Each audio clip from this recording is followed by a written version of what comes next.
What's poppin', crackin', shaking, baby? It's your boy Q.U.E from the award-winning #1 spot, man. Hey, as always, man. Hey, we always have the legends in the building. You know what I'm talking about? Hey, it's definitely an honor and a pleasure, man, to introduce my next guest. I call her the Renaissance woman, man, because she does it all, you feel me? Man, she raps, she sings, she cooks, she acts, she writes, you know what I'm talking about? She's a mother, you know what I'm talking about? Businesswoman, man, just all across the board with it, man. We got the phenomenal RG, what I call her, Richelle Gemini in the building. What's happening? Hey. That was Straight up. a great, like, intro. Already. Appreciate it, man. Hey, it's this dude. You feel me? Yeah. It is what it is. I appreciate it. Well, for the people that may or may not know who you are, give them a small background check. You know, present to some and introduce to others. Like you said, my name is Richelle Gemini. I started off in poetry in 2008, and poetry took me to music. And then, like you said, I'm a mother, so I ended up stopping for a little bit, 2013, all the way up to 2016, and then came back swinging real hard in the game, 2017. You feel me? You know, started back rapping, started back singing, started back doing everything, and then, boom, pandemic happened. Found out, you know, hey, a lot of people want my recipes right now, so let me start cooking for some people, make a nice little cookbook. All across the board with it. And then after that, it was, Richelle, you should write a play. And boom, bam, pop. Like, we all started working together so much to the point now where I'm like, nigga, I can take a nap here. No, for real. I'm talking about she work a thing. I mean, every day, man. You know what I'm talking about? But hey, you got to get it in, man. It's like, for real. I just, you know, to give people a small background check just on how I, you know, met you and got a whiff of your energy and stuff was at the H-Town rap battle. I was battling, I'm talking about killing it. I think you was the only female on the roster and holding it down, like for real. And that's what I like about your style, like just from even back then, like. You got the H-Town culture, but you educating boys at the same time. You know what I'm talking about throw something in there about the chakras and the planets aligning, and it's like, man, hold up, man. Treat yourself right, love yourself. No, for real. Now I love that. Well, just out of curiosity, so you say you started out with the poetry first. Yes. So how did that come about? Actually? So when I was in college, I went to University of North Texas. When I was a freshman, I was very ambitious. I was like, I'm gonna join do this. I was in broadcast journalism. I was the weather girl for Channel 22. Go ahead on. And I remember they was just like, freshmen don't make anchor, and I was like, shit, watch me. So the first one, make an example out of y'all. And then I joined this organization called the Cast, and they were like, we have an event coming up. Who wants to write the monologue? And I'm just like, I'll write the monologue. I raised my hand. And after I did the actual event, people was coming up to me and was like, you the poet. And I'm just like, nah. I was like, that was a monologue. And they was like, nah, that was a poem. And I'm just like, well, I got a whole book of freestyles in my dorm. At this time, you already had a whole book. I had a whole book because because my cousin used to challenge me. He would be like, get in the car, put on some beats when he was driving me to high school back in Pearland. Yeah. And I would be like, no, and he'd be like, Richelle, come on, man, you always know I'm gonna turn on some beats and we gonna rap. Yeah. So I decided instead of being like, I don't want to do it, I'm gonna be prepared. So I started writing them down, and he was just like, okay, you getting really good. Like, what's going on? Like, you getting really good. Yeah. And he was my person that used to give me music all the time because my dad's a pastor, so I didn't get to listen to as much rap music as people are familiar with now. Because people be like, you haven't heard this? I'm like, no, I haven't heard that, but go ahead and inform me. Tell me. I want to hear it. So whenever I did that, it was two guys. And they were just like, Richelle, come with us to an open mic after they heard what I had in my book. Yeah. They wrote me down on the open mic list. Come on now. I did not write myself down. Come on now. They called my name. What? And I was like, my name is not like Brittany or Ashley. My name is Richelle. It's not Rochelle, not Rachel. Right. And I was like, somebody got my name, that's crazy. And they was like, no, that's you. And I was like, oh, no. And then he was just like, don't be scared. And I was like, well, I'm never scared. So I went up there and did it, and I never, ever looked back. I got so obsessed with Def Poetry Jam. I was watching it over and over, and ended up working with a lot of Def Poetry Jam artists, like just manifestation, looking at it so many times. Yeah. And thinking like, oh, I want to work with them one day. Oh, I want to work with them one day, and ended up working with them. Wow. Yes, and then went to nationals in 2010 to compete in slam. Yeah, for National Slam. Wow. And we got 17th in the nation. And wow. with the Dallas team. Live. I know. Yeah. And then I came back, I started getting booked for features for poetry. Yeah. And then a producer hit me up and was just like, you really be rapping low key. Do you want to rap? So how was that transition? Was it like a natural, just like rapping to beats, or did it take a little? I mean, because I started off rapping with my cousin. Oh, okay, with the freestyle. Yeah, it was more like, it was more intentional. And now it's like making the whole song, like what this song about to be about. And poetically, I got to put the songs together, and you know, rapping in the closet. That's how it started. Yeah, already. Everybody started rapping in the closet in Denton, Texas. Straight up. And after that, we started doing songs that I want to say maybe about a couple of months after me doing a couple of open mics in Dallas. I wasn't opening up for Dero. I opened up for Kirko back in the day, and that was in Austin. That was in Corpus Christi. That was in Dallas. Like I was doing a lot. Wow. And then that's when I was just like, oh my God, I'm pregnant. So it hit you like a ton of bricks. It did, 2012. I was just like, okay, you're going to have to switch some things up. You can't be rapping on the stage pregnant. Yeah. Now you can. Cardi B is now to change whatever. The game with that one. Yeah. But 2012, they was like, girl, you better be skinny. Yeah. And that's it. So what do you feel, I guess what kept you motivated, I guess, during that time to like, you know, once this period of my life passed, then I'm getting back at it. I told a lot of people, and I'm pretty impeccable with my word. Yeah. I would say that's a rule of thumb. If you're going to be an artist, it's part of the book, The 4 Agreements, to be impeccable with your word. And I told my manager, who I could call up right now, at the apartments I was at, because I had to break it to him that I was pregnant. Yeah. And I said, hey, yo, I'm going to be back. I was like, we good. Huh. And he's like, no, Richelle, you going to fall into being a mom. Come on now. Yeah, like the natural, what they feel. And I was just like, being a mother is what I do because I'm a woman. Yeah. I was like, but me as an individual, I am an artist that can't help but make art. Yeah, absolutely. I'm not trying to make art just to be on famous. you, it's in you. Right. Yeah.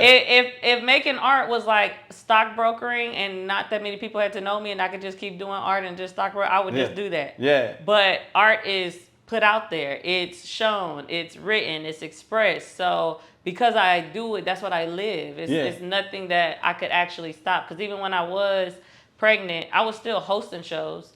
Especially when I wasn't showing too, I was just like, I'm gonna still do this. Like, it's nothing, I can do it. But and how are you able to balance that one? Like, cause I do notice like when pretty much everything you're involved in, you bring your sons, which is stuff. I do. Yeah. I was very honest with my sons from a young age. I let them know that your mom is like a genius. Yeah, already. I'm brilliant, baby. And they're actually on one of my mixtapes where I say, who the coldest rapper alive? And they go, mommy. And they're inside the mixtape because if you don't have your children understanding who you are, absolutely, and you looking out to see who they are, right? Because now my son, the other day, AJ was just like, I'm a prodigy. Like I get straight A's. He was just like, I'm the best in my class. I get student of the month. I done been in this play. I done been in this play. He was like, I just got paid to do the hobby center. Like I'm 9 years old. Come on now. And I was just like, talk your that's shit. Live. You know what I'm saying? So and you instilling them that like the empowerment and you know believe in yourself and you must be confident and they know the difference between confident and cocky. Yeah. Because sometimes I'd be like, if he'll be like, I got some money. Nobody asked you. Yeah. Right. Like you ain't gotta say, you don't have to say all that. Don't have to volunteer information. Right. But when it's time to do what you do it to the tip top. Yeah. Show up every time. That's it. And be yourself. Man, that's awesome. It. That's awesome. That's it. But they're very much so. They done been in the studio with me. They done been to shows with me. When I was doing my cooking events, I had different rooms that they'd be in, and then different rooms that I set things up because they try to tell moms, especially single moms, Yeah. you got to sacrifice this. You can't do the things that you love to do anymore. You got to do the thing. Right. And if somebody is telling you that, I tell people, get away from them. For real. It don't matter if you're related to them. It don't matter what. Get away from them as you are creating, because that will depress a creator to hear those type of words. Instead of saying you can't, say, we're going to try to figure out a way where you can do what you know you're supposed to be doing. If this is something deep to you, if this is something real about your passion, we're going to find a way. It's like recreate the, the will, like the status quo. It's like, I ain't got to go with what you talking about. I'm finna do this over here. Because it's like, a lot of times, they try to instill fear in you. Like, you can't do this, you can't do that. It's like, why can't I? Who said? Yeah, for real. Who said? It's not the easiest, but I'll say it's the most rewarding thing to see you move past the challenges. I agree. Because everybody got challenges. Yeah. Nobody is not eligible to feel some type of like, oh man, this hurts right now. Right. Oh man, this is kind of tight right now. I don't know if I can. Oh man, I don't know. Yeah, it's those natural. moments. It's natural. Like you say, the flight or fight kind of response type deal. Yeah, it happens. So every creative, just know, like, if you know you meant to do it, and do it loud, do it proud. And that's where the courage comes in. That's what courage is. Doing it even though you're scared or a little fearful. If you're scared, you in the right place. Yeah, exactly. Because on the other side of that fear, it's gonna make you stronger. You go through it. You feel me? Nah, for real. Yeah. Well, like I said, I'll be bouncing around a little bit, so I'm curious to know, cause I did veganism for probably about a good 4-5 months. And then I was back on like the eggs and the dairy and stuff like that. And then I just kind of went vegetarian. I stopped eating meat altogether for about like a good 5 years. Yeah. And then I just recently started dibbling and dabbling back into, like eating chicken and stuff like that. But I want to know, like, what started you on your journey of becoming a vegan? Well, all of my grandparents, except one that's living, my granddad, he's vegan, and he's 81 and thriving.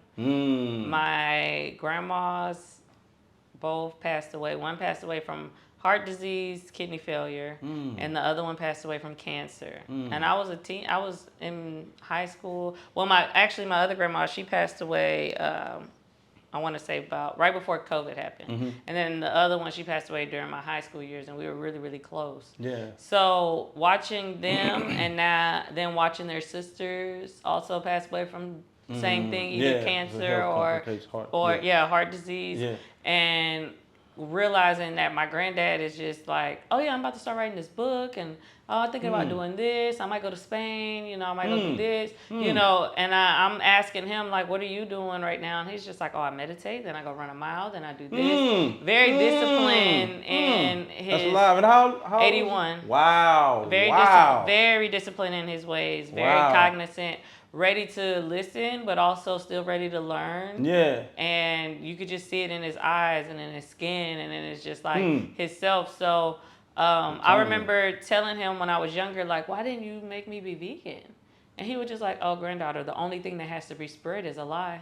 He said, I didn't need to tell you anything. He was like, you said you saw me, and you just saw me. He's like, so I'm not going to interfere with parents teaching, but I'm going to show adults if they want to learn. And I was like, well, you got me. You got me.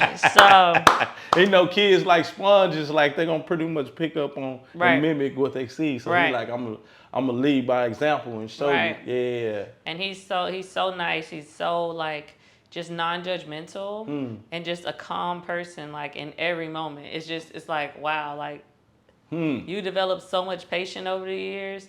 And I've seen older people where they just in bad moods, and it's just like, oh my goodness, stuff bring them over here, or they do I won't complain, but they really ready to complain. He don't ever be ready to complain.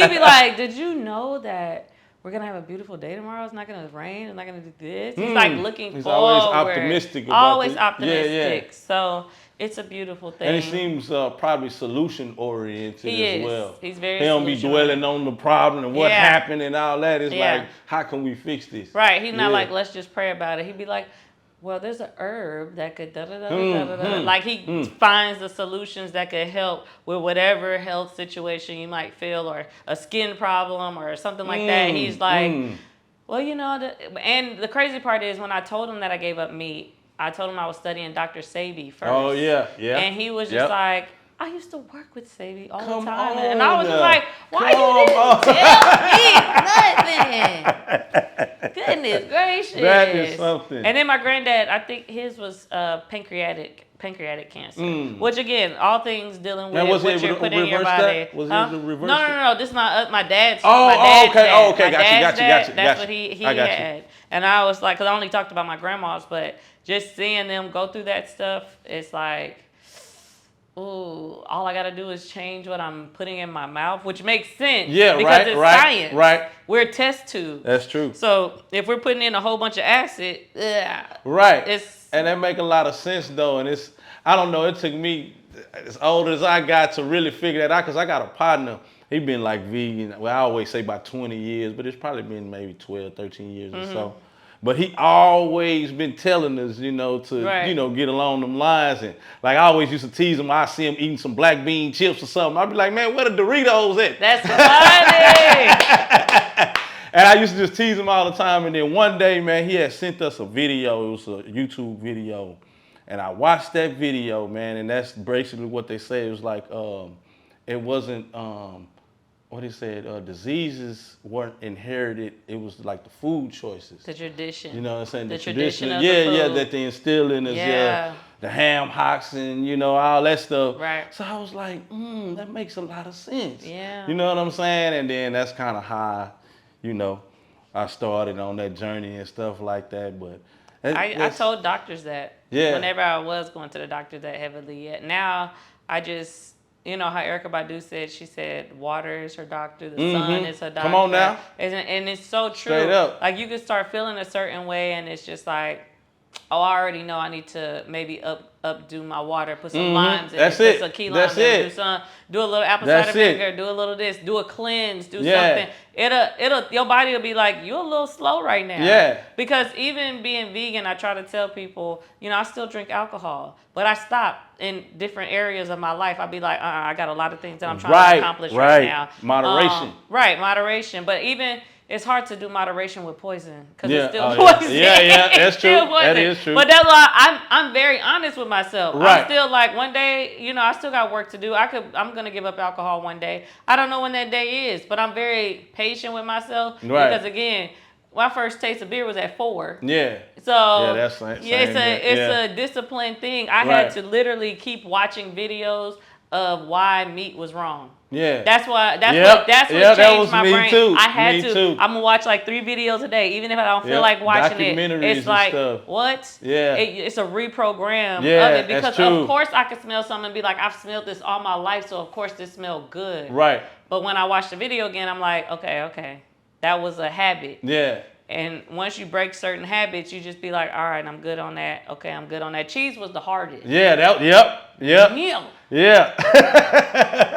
Cheese Still was the to hardest. this day. I can tell you today, my last time eating cheese was 2019. Yeah. Man, that was my last time. Man, congratulations. But I gave up meat 2016. Yeah. Oh, wow. Yeah. Wow, you started before me. I had stopped eating meat in like 17. Okay. Yeah. Yeah. I met a raw vegan, and he said, Richelle, they say that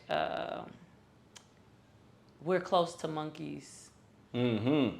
And like, apes. He was just like, or whatever they call it, but we don't eat like supposed to eat. He said, but if monkeys and apes ever heard that somebody said that we was close to them, they would be like, oh no.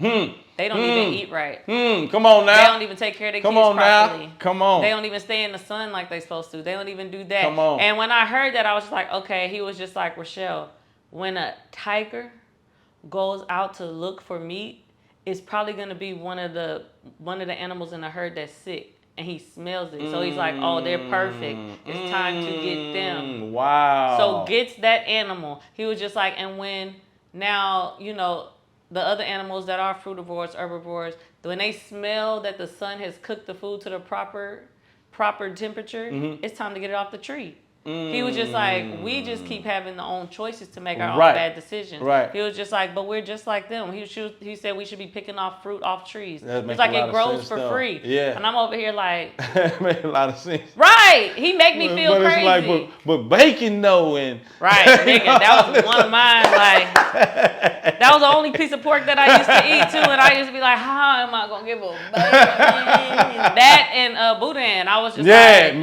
me too. It was hard, but now it's a process, there's so many though, things now where you can really mimic those things. Right, too. absolutely. It's so many ways now that I would have never imagined 2016. Now I could go to Soul Food Vegan. Yeah, right. Come on now. Yeah, come on now. Or Green We're Seed. growing in that aspect here. We've grown a lot. Yeah. Yes, in Texas in general. Like we in the South. Yeah. Barbecue. Like, right. That's all. Yeah. And you can go get vegan barbecue if you really want to. Exactly. So I'll be hitting them up too. Okay. Okay. Nah, that's awesome. That's awesome. Hey, if y'all did not know, man, we are in the building with Richelle Gemini. I guess we'll take a break real quick. And you can just shoot us into one of your videos. Okay.